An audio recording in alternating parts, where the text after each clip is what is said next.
Down in the deep south of the continent lay one of the most incredible, powerful and deadly empires the world had ever seen. This empire prides itself on its intense loyalty, beautiful aesthetics and thriving economy that not only helps them stand out compared to many others, but helps them fund one of the largest armies ever seen before. For many years this empire kept to itself down within the south of the continent, however in recent years has gone on a massive conquest to take everything for themselves and make it so that everyone serves under their black banner with the golden sun located within the middle of it. Ruled by their emperor as well as the stewards and kings, this whole empire would be known to everyone as the Nilfgaardian Empire, or the Cesare in their own language. And by the year of 1271, they still continue on their warpath, trying to make it so everyone falls under their rule, with their emperor being Emhyr var Emrys. But what makes Nilfgaard unique? What makes them so powerful? What is their history and where are they now within the timeline? Well, in today's video we will be exploring the lore behind this deadly empire that has taken over a ton of the continent and explain why they are so terrifying. This is the history behind the deadly empire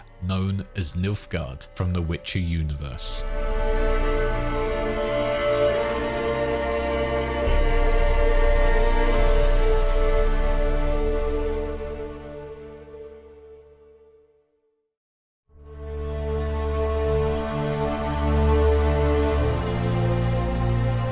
It is not sure when exactly the Nilfgaardian Empire first set up or when it was first labelled as a nation. However, its own people believe that its story began around the 2nd century. The story here states that the first settlers within the area surrounding the river of the Alba in the south mixed with another group named the Black Shay, who were essentially a large group of elves who were separated from the Unshay, located in the northern part of the continent. Coming together, the first human settlers and the elves built up a new society where they would form their own unique language, which mainly consisted of a form of Elvish, as well as new beliefs, customs and cultures that would develop more and more over the many years. As these two groups formed their own nations, shepherds surrounding the Alba River living in their scattered settlements also started to join into the new nearby nations. With their merge into them, they would also go on to bring with them their best traits, which consisted of their own cultures, technology, as well as military strategies, and in return for these things, the nations would provide them with safety and order. As time progressed on, the groups all went on to merge together after various conquests by neighbouring nations and periods of freedom, which would create a really unique heritage for the group as it mixed the achievements of many of the different cultures together as one. And with all that, Nilfgaard was starting to emerge. With their nation now in full swing, it was time for them to come up with a hierarchy system that allowed them to keep the order they had promised to the smaller settlements they had taken under their ranks. Monarchs rose to prominence here and were aided by a council of advisors that would go on to be named as the Senate. It didn't take long before the Senate began gaining more and more power within their lands and eventually turned into a legislative body governing all political matters that may happen within their land. Their seat would be located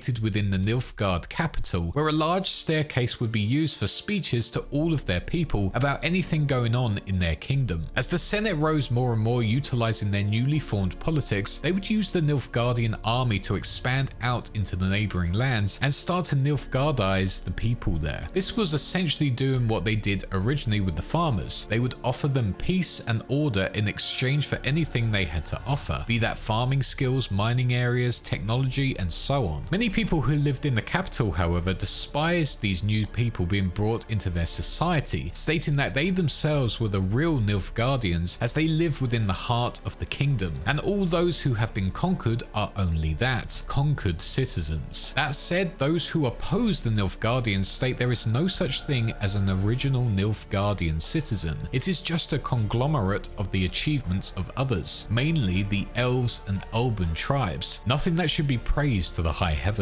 As the expansion of the Nilfgaardian kingdom continued on, those who were brought into their society were done so through the diplomacy of still. Essentially, you either join them or you die. And if they did join the kingdom, they were expected to learn its official language and adopt elements of the Nilfgaardians' culture. As more and more smaller realms outside of the Lower Alba area were incorporated into the kingdom, the title of Imperator, essentially Emperor, appeared within their society. However, originally this position was only one within the army and not what it is today. By this point in their history, the Nilfgaardian kingdom consisted of multiple lands including Rohan, Yumlak, and also rumoured to have Ruak, Daerlan, Magne, and Winburg. All seemed like it was pretty settled within Nilfgaard for many centuries, but this all changed within the early 12th century as the Imperator of the time, Torres var Emrys, went on to overthrow all of the Senate, feeling it was about time for a political change as he went on to take absolute power. With Torres now at the head of the Nilfgaard realm, he would go on to refer to it as the Kingdom of Nilfgaard. But this would all go on to change as he went on to coin the title of the Nilfgaard Empire, and with it,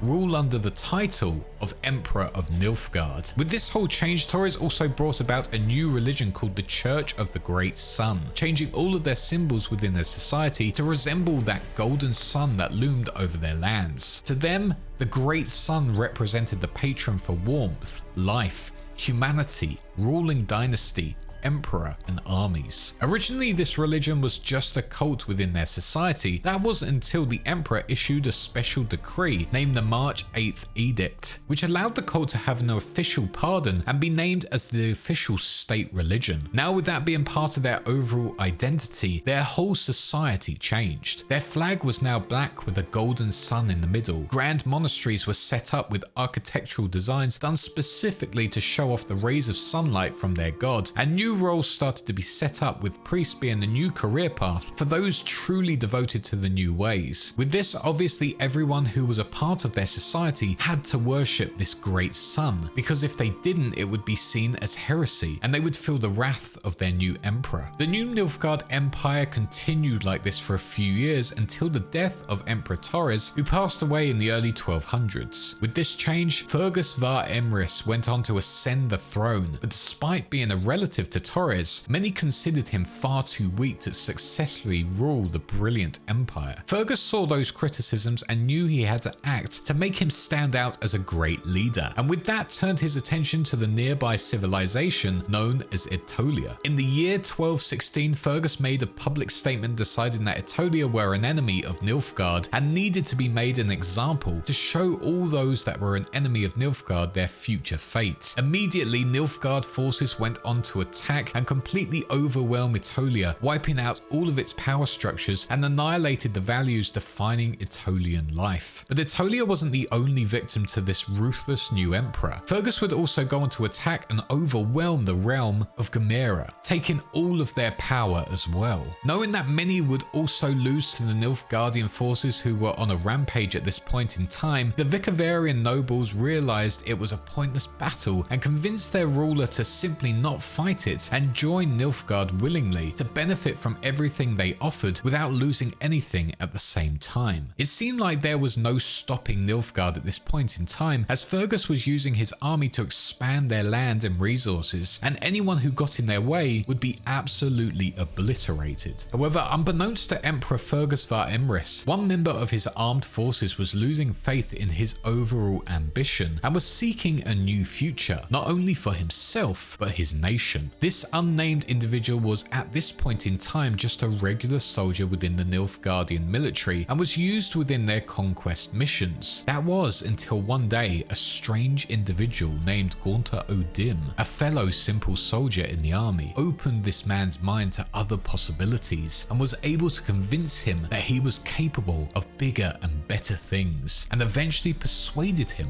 to start his rise to power. Thanks to O'Dim's words and most likely his otherworldly powers, this man was able to quickly rise through the ranks of the Nilfgaard forces, earning the role of general within the Imperial army, getting closer and closer to the Nilfgaardian aristocracy, and was regularly seen next to Emperor Fergus himself multiple times. Getting closer to the Emperor, he would be able to see how he ran things, and quickly began disliking him, and eventually started to absolutely hate him, considering him an extremely weak man who did not deserve to sit on the precious throne of this fantastic empire. It became clear to this individual that there was only one thing to do. This was what Odin meant by his true potential. He could himself become the next emperor. He was stronger than this weak one and could bring about a brilliant age for all of Nilfgaard. His plan was clear. A coup was needed. But at the same time, he continued to serve within the army, but with a twist. Here he would take all of Fergus's foolish orders and turn them into perfectly executed operations, and thanks to him, he was able to incorporate the realms of Aetolia, Vicovaro, and Gemera into their ranks. Without him, these conquests would have failed massively, and Nilfgaard would have looked foolish in the eyes of all of their enemies. By 1230, this coup went fully ahead as a giant group of individuals started trying to dethrone the House of Emrys, with this unnamed individual at the helm of it, all now going by the name of Usurper. As his group rose to power, gaining enough strength, the revolt went fully ahead as he would successfully overthrow the emperor and take the throne of Nilfgaard for himself. After this coup had finished, the Usurper went on to torture Fergus in an act to make him say that the Usurper had the right to the throne over everyone else. But after lots of torturing, Fergus resisted it all, and in the end, the Usurper would go on to kill him and take away any chance of him fighting back. For Fergus's bloodline, however, Emhyr var Emrys, Fergus's son, who was 13 at the time, he would go on to be cursed by a mage named Brathens and turned into a humanoid hedgehog form. This was fitting as his name Emhyr actually translated to hedgehog in the Nilfgaardian language, and with this new form, he would go on to be banished from the capital of the empire to make sure he didn't take the throne for himself. The usurper's hope was that the young hedgehog Emhyr would just be killed out within the wild by hunters or anyone who saw him as a freak. However, what the usurper didn't know was that Emhyr did indeed survive and was able to hide away with the help of a Nilfgaardian nobleman known as Ardal Eb Deir, who fled with him beyond the borders of their once empire. With the Nilfgaardian Empire now under the rule of the usurper, things were going to change massively. The first thing put in place during this time was he immediately proclaimed a national amnesty where those awaiting trial for crimes were released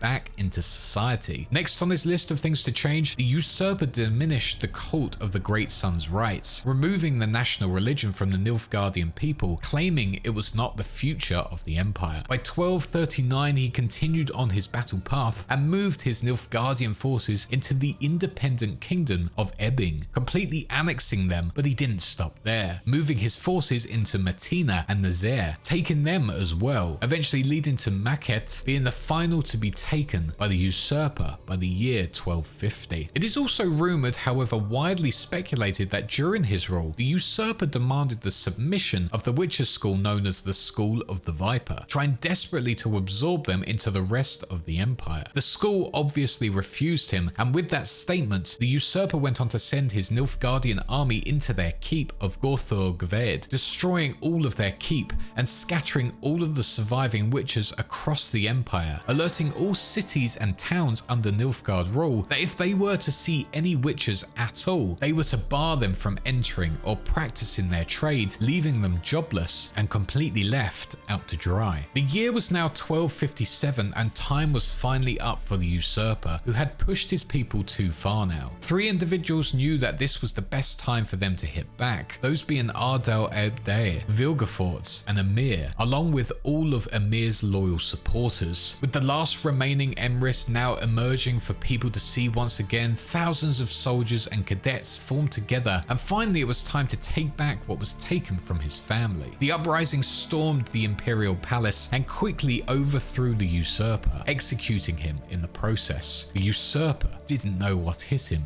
at all, but Emhyr was successful and could finally take back his birthright. With the Nilfgaard Empire now under the rule of the Emrys family once again, it was time to turn it back into what it once was under his father's rule, but with a few differences to fit Emhyr's personality. After the power struggle came to an end around the throne, Emhyr had all of his dead political enemies disinterred and would go on to use their gravestones to pave his ballroom, which would go on to earn him a nickname amongst all of his people that was the White Flame Dancing of the Barrows of his enemies. With the usurper now fully gone, Emhyr also ordered all of his scribes to wipe all of the usurper's name from the imperial imperial archives, all of the books, all of the libraries, to make sure that his name would never be mentioned ever again. However, this would be such a difficult task, as many people would always remember what they went through with the usurper's rule, and even at the peak of Emhyr's rule, he would still be working on shutting down everything about the Usurper Years. But despite going back to a more controlled way of life under the rule of the Emrys family name once again, their goals of conquest were not over, and in fact, under the rule of Emhyr, they would go on to be a part of huge conflicts that would make Nilfgaard stand out even more and earn them the title as one of the best militaries in the whole of the continent.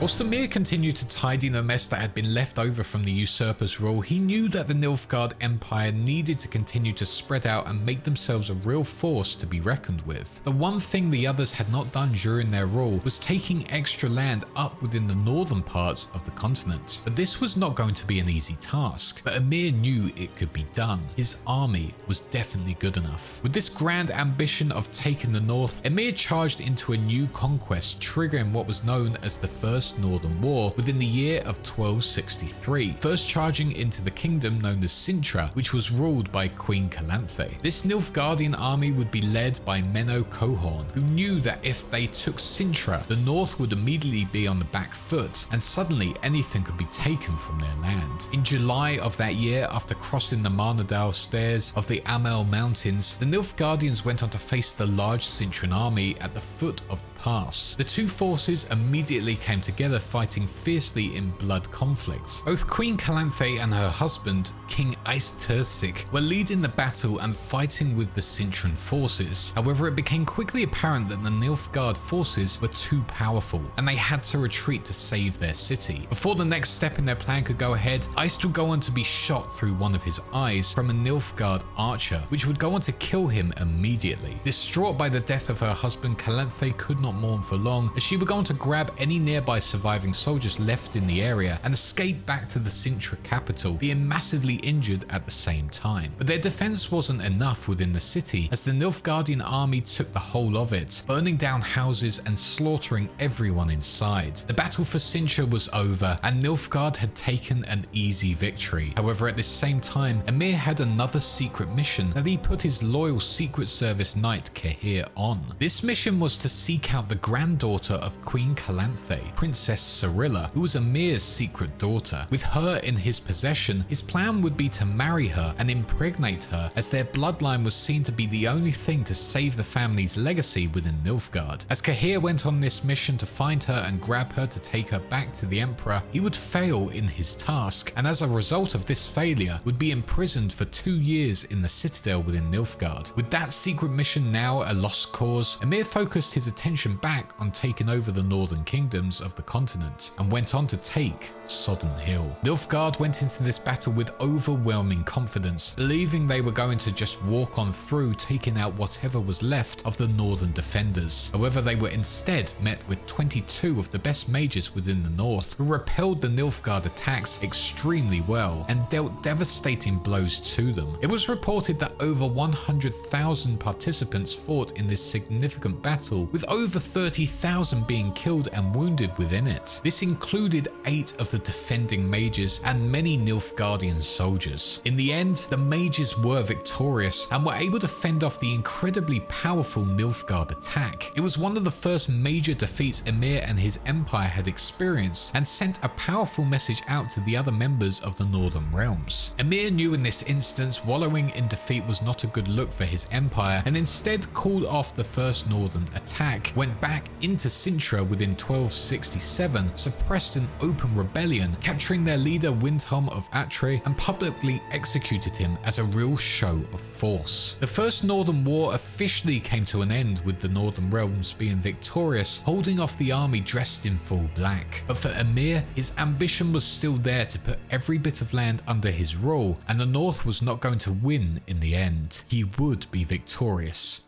in his conquest.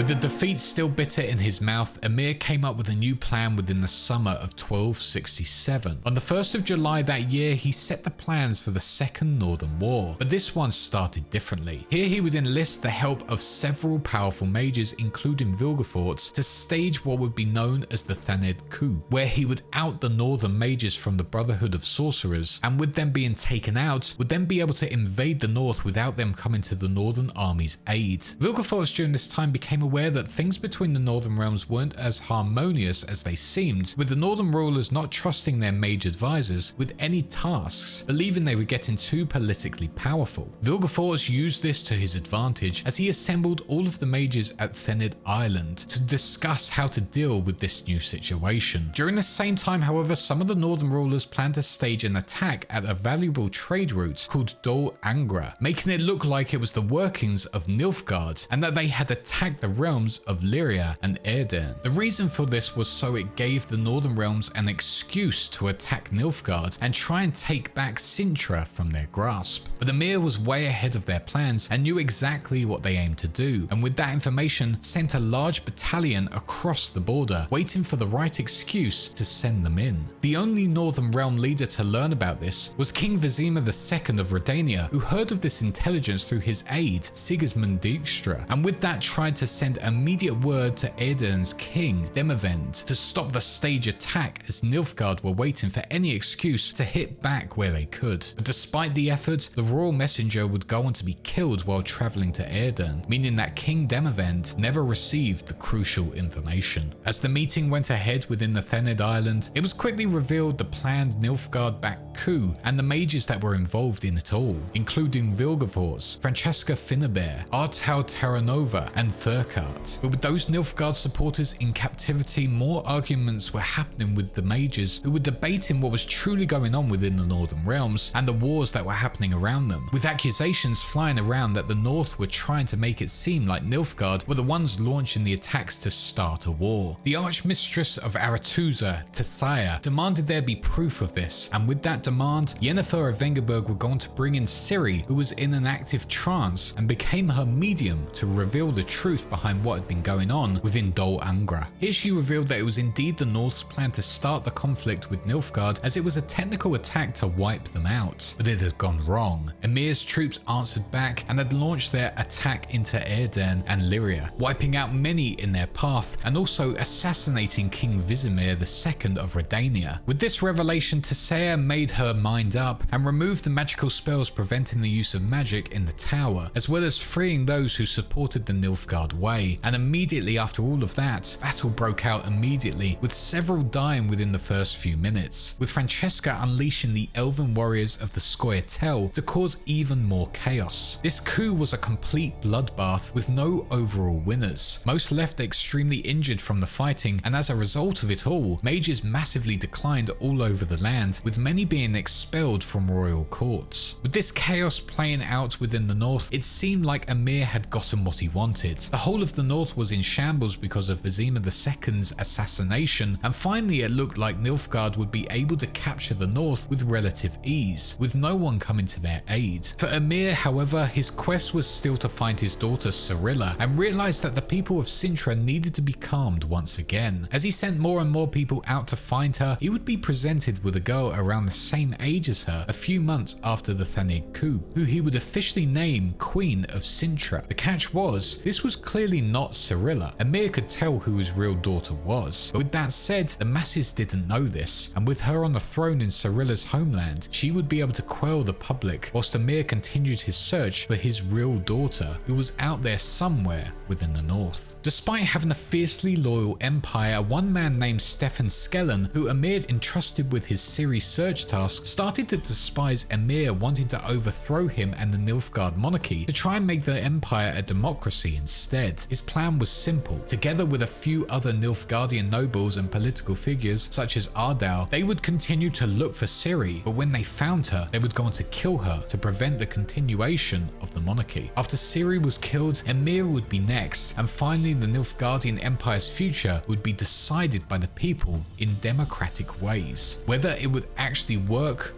No one really knows. And sadly for Stefan, it was only ever to be just a plan, as one of his fellow conspirators, Berengar, would go on to reveal the plan to Emhyr himself. Berengar would be spared, but Stefan Skellen would go on to be captured and executed after a trial. Up in the north during this same time, Nilfgaardian forces were fighting against the Temerian forces in a battle called the Battle of Brenna. This battle seemed like an easy win for Nilfgaard at times, as they sent everything into it and had far superior weaponry than those defending the area. But the Temerian forces were fierce and did not let the Imperial army get the better of them. Eventually more forces arrived to help fight off the Nilfgaard forces, which helped massively and helped give them a breather. But the Nilfgaard Field Marshal Menno Cohorn did not like the idea of another loss and immediately hit back hard, sending in the incredibly powerful Elven regiment of the Vryheid Brigade to try and divide the Temerian and Redanian armies so that they could break through to the front before any more reinforcements arrived on the battlefield. This was a success, as the Nordling armies were panicked and struggling to work out what to do in retaliation. However, the Northern Kings sent in more troops from Redania and were able to completely obliterate and surround all of the Nilfgaardian army, forcing them into a horrific defeat. Menno Cohorn desperately tried to escape yet another battle that he had lost for the Nilfgaardian army. However, he would go on to be cornered by the dwarf Zoltan Chivi and his company and killed close to the riverbed. With yet another huge defeat for the Nilfgaardian Empire, it seemed like the North had once again got the better of Emhyr and his forces, and it was time to settle this once and for all. With this, the Empire sent Ambassador Shillard to negotiate a peace treaty in an event that would be later known as the Peace of Sintra on the 2nd of April 1268. With this treaty, the Nilfgaard Empire had to accept defeat to the north, and in exchange they would be able to keep Sintra for themselves. The Second Northern War was officially over, and once again Emhyr had tasted bitter defeat. With that said, the north did not benefit from this at all. Their lands were in utter ruin because of the war, forcing them to have to purchase great amounts of food from not only the kingdoms of Kovir and Povis, but from the Empire themselves, only helping them to become richer and richer. Eventually, after all of this warring, Emhyr finally was able to find his daughter Ciri and bring her back into his empire, with the intentions of marrying her still. However, this thought process changed very quickly, as Emhyr realized the only thing that mattered to Ciri was to be with her adoptive parents, Geralt and Yennefer, and with that realization, let her go. At this same time, Emhyr realized that he had fallen for the false Ciri, who was head of the Sintra throne, and after sending his real daughter away, would go on to marry the false Ciri in the spring of 1268, officially making Sintra a part of the empire.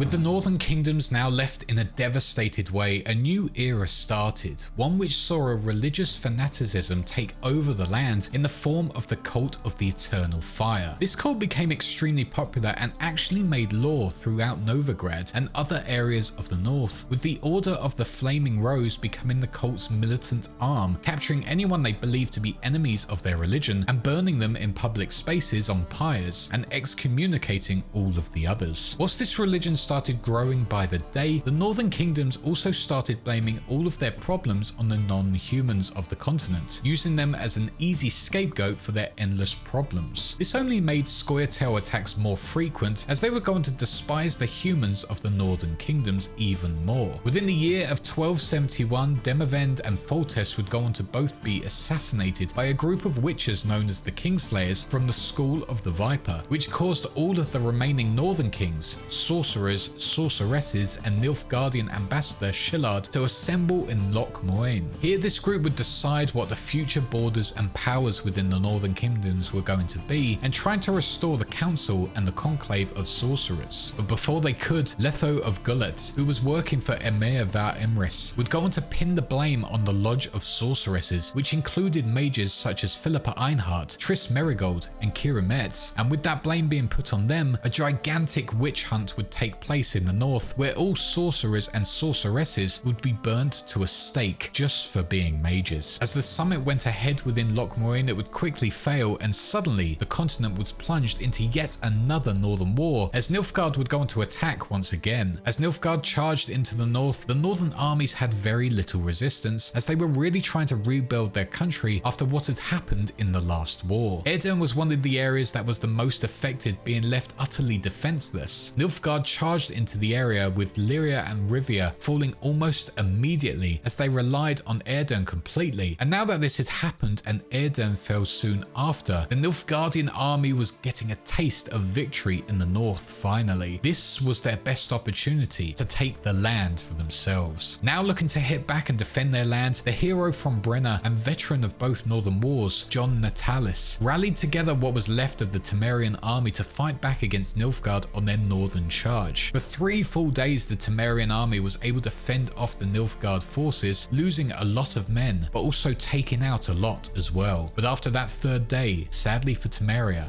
the Nilfgaard forces were victorious as they completely overwhelmed them. This forced the Temerian army into a new form of warfare, adopting guerrilla tactics against Nilfgaard as open warfare was clearly Nilfgaard's strong suit. Jon Natalis after this disappeared completely and was never heard from again. Although most in his forces claimed he did not fall in battle, he just simply disappeared without a trace. By the spring of 1272, the Nilfgaardian forces took to the area of White Orchard, destroying all in that area quickly, moving on into the Temerian province of Velen. With this area now being a wasteland ruined by war, Philip Streger, also known to many as the Bloody Baron, asserted control of the leaderless territory, utilizing pure anarchy. Seeing this, Nilfgaard promised him the title of ruler over Velen in exchange for his loyalty, and after the war in this area was won, Field Marshal Havard var Mochen would make this so. Temerians within the area at the time, such as Roach, fled northward to the highlands on the Redanian-Temerian border, where they would continue their guerrilla tactics, harassing Nilfgaardian transports, patrols, and also backed Redanian militaries in their conflict against Nilfgaard.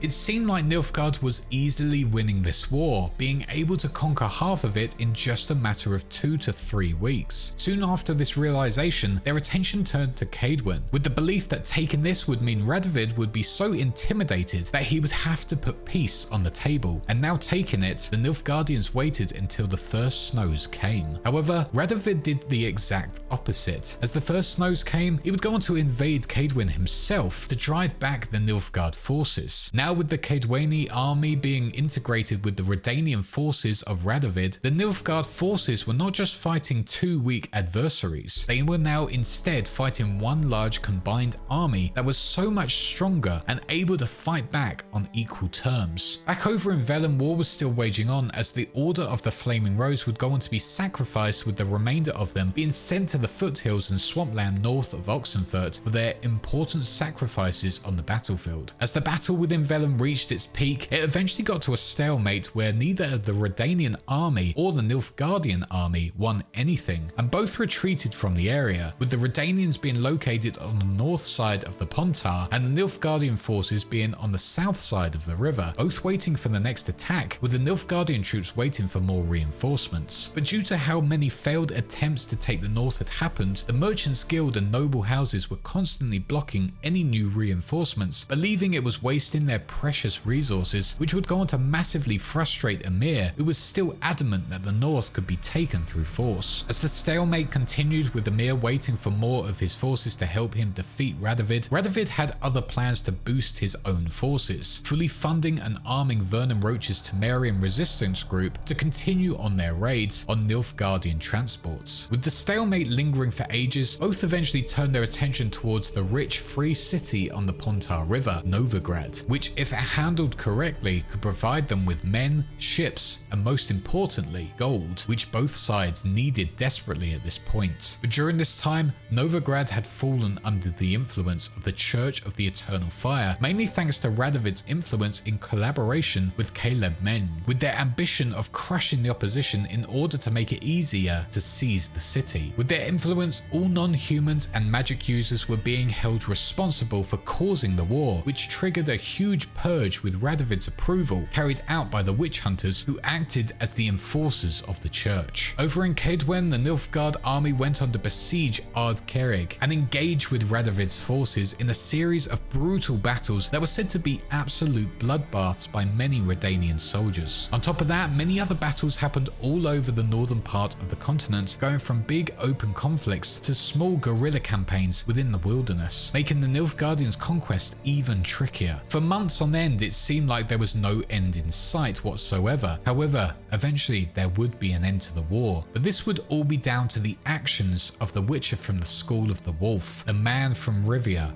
known as Geralt, who would decide who was to rule the land and take over the north. Together with people such as Vernon Roach and Radovid, he could bring an end to the Nilfgaardian charge on the north and bring an end to Emhyr's rule. However, at the same time, he could side with Emhyr in his quest to not only find his daughter Ciri once again, but also help them on their conquest to destroy Radovid once and for all, assassinating him and bringing the Empire's rule on all of the north. Or he could even take a third option, siding with Dijkstra to take out Radovid, but instead of letting the Nilfgaard Empire take over the north, would allow Dijkstra to take over the north, unifying it into its own new free empire, one that would build up its finances and would be able to completely rival Nilfgaard. Under Dijkstra's rule, he would be able to bring the mages back into power, advance industrialization, technological advancements, and strengthen its military, eventually winning the war against the Nilfgaardian Empire and killing Emhyr var Emrys, utilizing internal conspirators, and putting Morvaran Vrohoris in as the new emperor of the new Nilfgaard Empire. Essentially, the future of this significant empire is all down to one simple Witcher and his contacts throughout the land. But regardless of what decision is made, it is quite clear how impactful the Nilfgaardian society has been on the continent. It has not only brought about a ton of wealth and prosperity to some of the regions it has taken over in its time, but it has also brought about absolute destruction to many others, causing a huge amount of famine on the northern realms to the point where many innocent lives would be lost due to starvation and exposure to the elements. Their impact on the world will forever be remembered, and whatever the future will hold for them, it is most likely that they will be seeking to regain some land that they had lost in the Third Northern War, and no doubt trigger another Northern War at some point. However, with the North being now unified more than ever, this will not be an easy task, and will require an emperor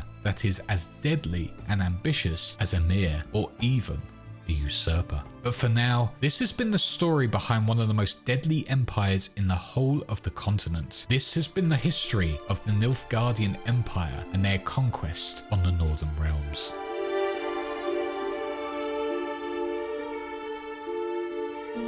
I want to say a huge thank you for watching this video, and a huge thank you to my patrons for allowing me to make them on a regular basis, including my small fishes, my big fishes Anthony, Arto Krem, Christopher, Greg, and Last Persona User, my YouTube channel Wise Ones, Video Game Player 75, Ico the Wolf, Sith Lord 906, A Frosty Vodka, Tomb of Ash, and Fiery Italian, my Sharks Jason X117 and Well Such Gaming, and my Megalodons Chernobyl Stalker, Hazy Thoughts, Rhodacy, and Sinus. But that is all for now. Thank you for watching again, and if you want more lore videos, check out my playlist below, and please do like, comment, and subscribe to help get these videos out there. And with all of that said, I shall see you all in the next one. Cheers.